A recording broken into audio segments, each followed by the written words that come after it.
तो दोस्तों इसके अंदर देखिए एक शानदार जुवेनाइल स्पेक्टिकल्ड कोबरा है, जिसे अभी हम रिलीज़ करने आए हैं और थोड़ी देर पहले ही इसे रेस्क्यू किया गया था। और तुरंत रिलीज़ करना बेहतर होता है और हमारी पूरी टीम इसी तथ्य को मानती है कि जितना जल्द हो सके स्नेक्स को रिलीज़ कर देना चाहिए। हम उनमें से नहीं हैं जो 10-10, 15-15 स्नेक्स को अपने पास कैप्टिविटी में रखते हो just for the sake of a video, एक यूट्यूब वीडियो के लिए। हम किसी मूक जीव को परेशान नहीं करते, और वो भी तब जब ये हमारा काम है। हम इसे अपना काम मानते हैं और बाकी रेस्क्यूअर्स भी काम ही मानते हैं, लेकिन वो मेरे ख्याल में किसी की बुराई हम कर नहीं रहे। लेकिन एक बात ज़रूर है कि अगर आप बोरी में भर के 15-15, 20-20 कोबरा या कोई भी स्पीशीज़ के सांप अगर एक जगह आप रिलीज़ करते हैं तो दिक्कत तो आएगी दोस्तों। दिक्कत किस तरीके की आती है मैं आपको समझाता हूँ। किसी भी जानवर का, जो कार्निवर होते हैं, जो शिकार करके खाना खाते हैं, उनका अपना एक इलाका निर्धारित होता है। अगर आप 15-15 कोबरास को या 15-15 वेनमस सर्पेंट्स को या किसी भी तरीके के सांपों को अगर आप एक ही इलाके में रिलीज़ करते हैं तो आप ये सोचिए कि सर्वाइवल के चांसेस कितने होंगे।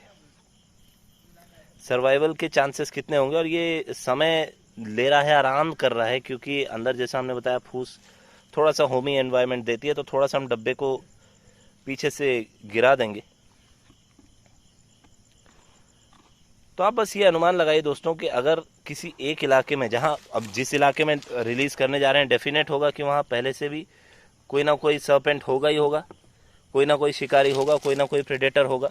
और शिकार तो लिमिटेड ही है, जो भोजन इनको करना है वो तो लिमिटेड ही है ना दोस्तों। तो अगर शिकारियों की मात्रा बढ़ेगी तो सबसे ज़्यादा नुकसान किसका होगा? आप खुद अंदाज़ा लगाइए, आप खुद अनुमान लगाइए कि शिकारियों की तादाद बढ़ने से सबसे ज़्यादा नुकसान शिकारियों का ही होगा।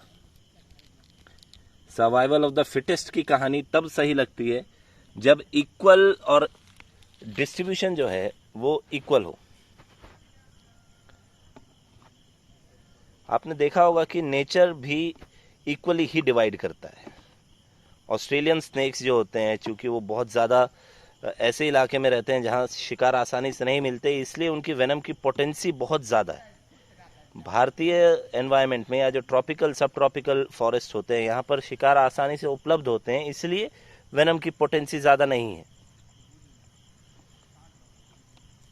आपने देखा होगा अभी तक इसने अपना हुड नहीं फैलाया है डब्बे के अंदर भी, क्योंकि ये थ्रेटेंड महसूस नहीं कर रहे। आप किसी भी जीव को परेशान अगर करते हैं, अगर आप उसे, परेशानी की बात तो छोड़िए, अगर आप उसे बचाने का काम कर रहे हैं तो आपका सबसे पहला कर्तव्य ये होता है कि आप उसे नुकसान कम से कम पहुंचाएं।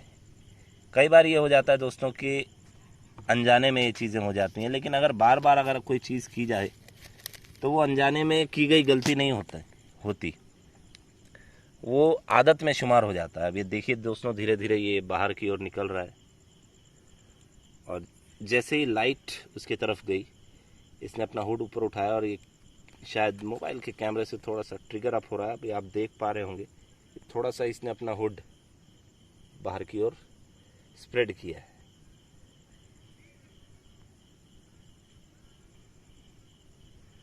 आपको राख दिख रही होगी दोस्तों, ये फॉरेस्ट फायर का ही नतीजा है। ये कोई हड़बड़ाहट में नहीं है दोस्तों। इसका कारण एकमात्र ये है कि ये अपने आप को स्ट्रेस्ड फील नहीं कर रहा है। हमारा मूवमेंट ऐसा नहीं है कि हम इसे स्ट्रेस्ड फील करने दें। ये आराम से निकल कर फॉरेस्ट्री इलाके में चला जाएगा। देखिए कितने आसानी से ये जा रहा है, कितने ईजिली ये मूव कर रहा है। और जैसे हम अपना मूवमेंट तेज करेंगे अब इसके पीछे, तो ये शायद अपनी रफ्तार को बढ़ा दे। हमें ये सुनिश्चित ज़रूर करना है कि ये जंगल के अंदर जाए, गलत डायरेक्शन में ना जाए, क्योंकि गलत डायरेक्शन में जाने से फिर हमारे रेस्क्यू का कोई मतलब नहीं बनता।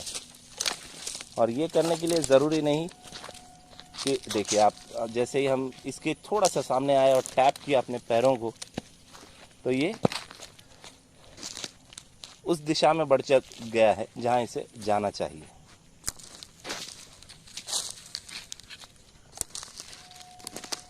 ये सही इलाका है इसके लिए दोस्तों। ईस्टर्न साइड यहाँ डेंस फॉरेस्ट है। अब ये नॉर्थ ईस्ट की तरफ मूव कर रहा है।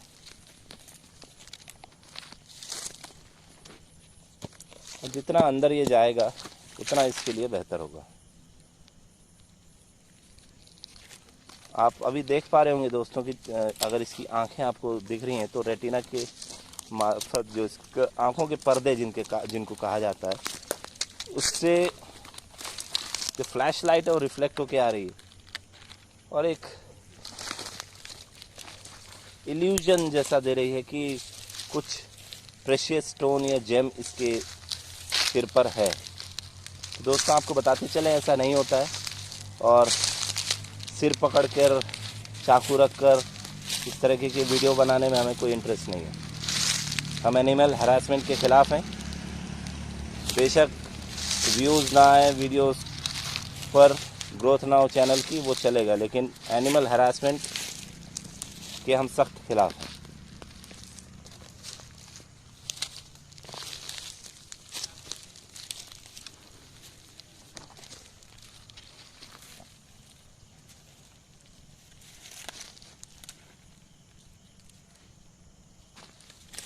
रसेल स्वाइपर के मुकाबले दोस्तों ये ज़्यादा फैसिनेटिंग होते हैं, इसलिए ही अंधविश्वास जो इन सांपों को लेकर है वो बहुत ज़्यादा है हमारे देश में। आप देखें ऊपर चढ़ने का प्रयास कर रहा है, एक पेड़ में ये कुछ कोटर जैसा ढूंढ रहा है कि कहीं कोई छेद इसको मिल जाए तो ये उसमें अपना घर बना पाए। और देखें आप कितने शानदार ये क्लाइंबर्स होते हैं।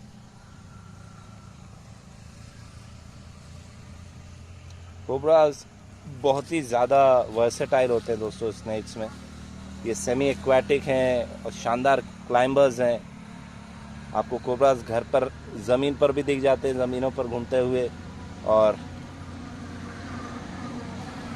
पानी में भी ये दिख जाते हैं। तो सेमी एक्वाटिक, सेमी टेरेस्ट्रियल इन्हें कहा जाता है।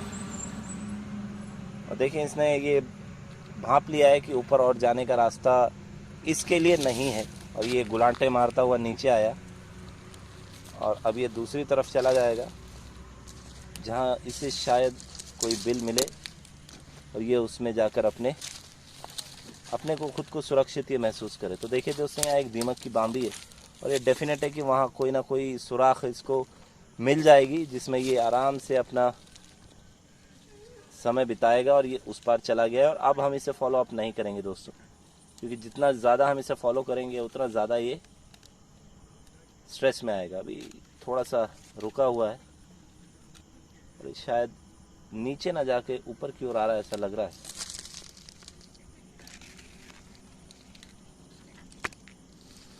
तो दोस्तों रेस्क्यूज रिलीजिंग के ऐसे ही वीडियोस के लिए आप सब्सक्राइब करिए हमारे channel snake saver team Asian Dantewada को। तब तक के लिए जय हिंद, वंदे मातरम।